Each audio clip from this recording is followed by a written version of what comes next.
My name is Judith Sissons. I'm an IT architect and I work for IBM. An IT architect is somebody that's delivering an IT solution that's specifically there to make sure that the basics are in place. My job is to make sure that all of the right people that understand all the detail are talking to each other and that the whole thing comes together properly and effectively in a cost-effective way. I was always going to be the first lady Prime Minister, so that went very early on. Thank you, Mrs. Thatcher. I was in a number of schools. My family moved around the UK quite a lot, so I think by the time I was 7 I was already on my 4th school. But one thing that my parents were really keen on was encouraging me to learn. My dad was an engineer, my mum's a teacher, so it was very focused around the academic side of things. I actually got my first job with IBM in 1984. I joined as a secretary. I stayed for about 3 months and predominantly I left because I had a choice at that point. I could either stay or I could go back and do my A-levels and go on to further education. So I actually made the decision to leave IBM and go back not to school but to the local technical college to do my A-levels. While I was doing my A-levels, it was very important to me that I was kind of self-supporting. I'd left school, which had caused a little bit of a rift, as my mum was a teacher and was really quite disappointed that I'd chosen to leave school. So I had a job with Marks and Spencer's as a cleaner. I worked in Sainsbury's on the till, and I had a job with a small perfume company.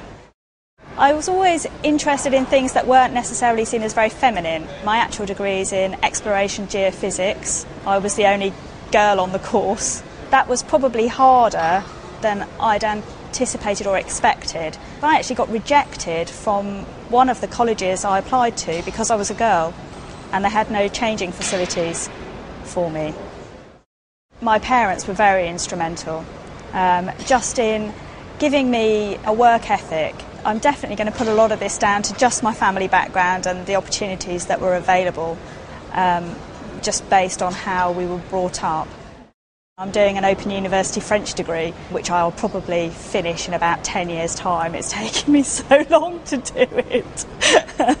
But I've pretty much been continually learning things, and I think I'll always do that. I've got a really good friend of mine that's really not very well, so she's in essence terminally ill. She's been terminally ill for about 5 years. She looks healthier than me, but we know that there's a limited amount of time that she's going to be around, and I think that's changed my outlook on what's important from a work perspective and what's important from a personal and a home perspective. I think I'm probably much more balanced than I was 10 years ago. My husband and I bought a Swedish kit house about 2 years ago, so we're currently starting and moving through refurbishing. So currently a lot of my spare time is spent looking at how we're going to sort of remodel it so that it's more attuned to how we live rather than obviously how the previous owner lived in it.